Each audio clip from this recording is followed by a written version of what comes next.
کیا آپ جانتے ہیں کہ فوج میں لیفٹیننٹ کرنل کے رینک تک پہنچ کر سید عاصم منیر کی زندگی میں ایسا کیا موڑ آیا کہ وہ مدینہ چلے آئے اور قرآن مجید حفظ کرنے لگے؟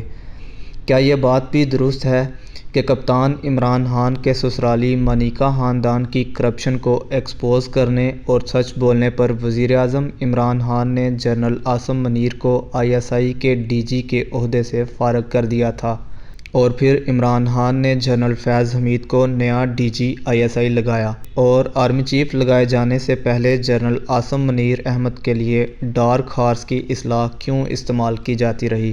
تو دوستو، آج ہم جنرل قمر جاوید باجوہ کے سکسیسر اور افواج پاکستان کے نئے سپہ سالار جنرل سید عاصم منیر احمد کی بائیوگرافی ڈیٹیل میں جاننے والے ہیں۔ آپ دیکھ رہے ہیں بیسٹ انفو چینل اور میں ہوں رانا عمر فاران۔ جنرل عاصم منیر سادات گھرانے سے تعلق رکھتے ہیں۔ ان کا آبائی علاقہ ڈیری راولپنڈی ہے۔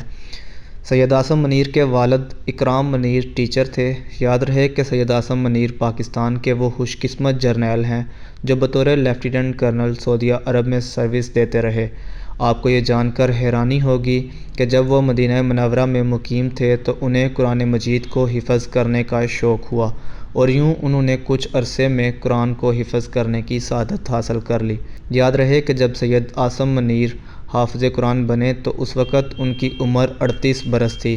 جنرل سید عاصم منیر احمد شاید پاکستان کی عسکری تاریخ کے وہ اکلوتے آرمی چیف ہیں جو حافظ قرآن ہیں۔ جنرل سید عاصم منیر فوج میں کمیشن کے لیے پاکستان ملٹری اکیڈمی سے ٹریننگ لے کر سیکنڈ لیفٹیننٹ بھرتی نہیں ہوئے تھے، بلکہ وہ آفیسرز ٹریننگ کورس کے ذریعے افواج پاکستان میں شامل ہوئے، اور ویسے بھی اس کورس کے ذریعے فوج میں بھرتی انگریز دور سے چلی آ رہی ہے۔ آفیسرز ٹریننگ کورس سے افسران کی تقرری تب عمل میں لائی جاتی ہے جب ملٹری اکیڈمی کو فوجی افسرز کی قلت کا سامنا تھا۔ جنرل عاصم منیر نے سیاچن میں ڈویژن کمان کی اور انڈیا کی جانب سے مبینہ سرجیکل اسٹرائیک کے دعوے سے چند روز قبل ہی وہ GHQ میں تعینات ہوئے تھے۔ ماضی میں عاصم منیر نہ صرف ملٹری انٹیلیجنس کے سربراہ رہے ہیں بلکہ انٹر سروسز انٹیلیجنس کے سربراہ بھی رہے ہیں۔ وہ ان چند ISI چیفز میں شامل ہیں جنہیں ان کے عہدے کی میعاد پوری کرنے سے پہلے ہی ہٹا دیا گیا تھا۔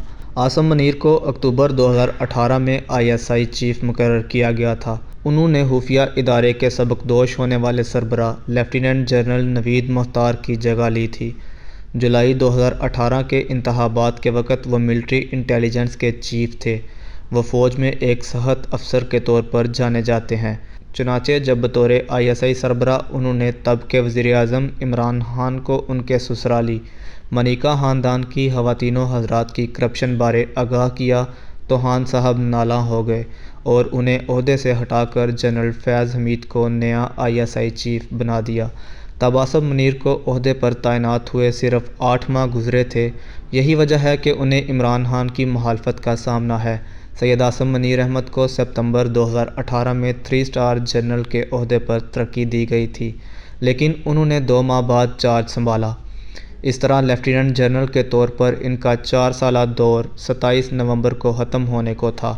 یاد رہے کہ آرمی چیف بننے سے پہلے سید عاصم منیر GHQ میں کوارٹر ماسٹر جنرل کی ذمہ داریاں نبھاتے رہے، جبکہ اس سے پہلے وہ گوجرانوالہ کینٹ میں کور کمانڈر کے طور پر تعینات کیے گئے، جہاں وہ اس عہدے پر 2 سال تک فائز رہے تھے۔ آرمی چیف کی تعیناتی کے موقع پر یہ خبریں بھی گردش کرتی رہی کہ لندن میں بیٹھ کر میاں نواز شریف بضد تھے کہ سینیارٹی کے پرنسپل کو سامنے رکھتے ہوئے جنرل عاصم منیر ہی کو افواج پاکستان کی کمان ملنی چاہیے، اور پھر ایسا ہی ہوا۔ لیفٹیننٹ جنرل سید عاصم منیر کی بے مثال عسکری خدمات کو سراہتے ہوئے صدر ممنون حسین نے مارچ 2018 میں انہیں ہلال امتیاز سے نوازا تھا۔ تب شاہد حقان عباسی وزیر اعظم پاکستان تھے۔ جنرل عاصم منیر ایک بہترین آفیسر ہیں جس کا اعتراف ان کے کولیگز کرتے تھے۔ جنرل شجاع نواز نے اپنی کتاب کروسڈ سورڈز میں جنرل سید عاصم منیر کی پیشہ ورانہ صلاحیتوں کو سراہتے ہوئے انہیں اسٹریٹ ایرو کا نام دیا ہے۔ دوستو، آپ کو یاد ہوگا کہ جب آرمی چیف کی تعیناتی کے لیے 6 جنرلز کی فہرست وزیر اعظم سیکریٹریٹ بھجوائی گئی تو اس موقع پر پاکستانی صحافی لیفٹیننٹ جنرل عاصم منیر، جو کہ اب 4 اسٹار جرنیل بن چکے ہیں، ان کے لیے ڈارک ہارس کا محاورہ استعمال کرتے رہے۔ جن لوگوں کو گھوڑے دوڑانے کا شوق ہے وہ ڈارک ہارس کی اصطلاح کو جانتے ہوں گے۔ ڈارک ہارس ایک ایسے گھوڑے کو کہا جاتا تھا جو کبھی بھی فیورٹ نہیں ہوتا۔ ریس شروع ہوتی ہے، فیورٹس آگے پیچھے دوڑتے رہتے ہیں، پھر غیر متوقع طور پر عقب سے ایک گھوڑا یعنی ڈارک ہارس برآمد ہوتا ہے اور فیورٹس کو بچھاڑتے ہوئے فنش پوائنٹ پر پہنچ کر ریس اپنے نام کر لیتا ہے۔ اب یہ جنرل عاصم منیر کا امتحان ہوگا، وہ بطور آرمی چیف ملک کو درپیش چیلنجز اور سیاسی افراتفری کو کیسے کنٹرول کرتے ہیں۔ میں امید کرتا ہوں کہ ہماری آج کی ویڈیو آپ کو پسند آئی ہوگی۔ اس طرح کی مزید ویڈیوز کے لیے ہمارا چینل سبسکرائب کر لیں۔ ملتے ہیں بہت جلد ایک نئی تاریخی، تحقیقی اور معلوماتی ویڈیو کے ساتھ۔ اللہ آپ کا حامی و ناصر ہو، آمین۔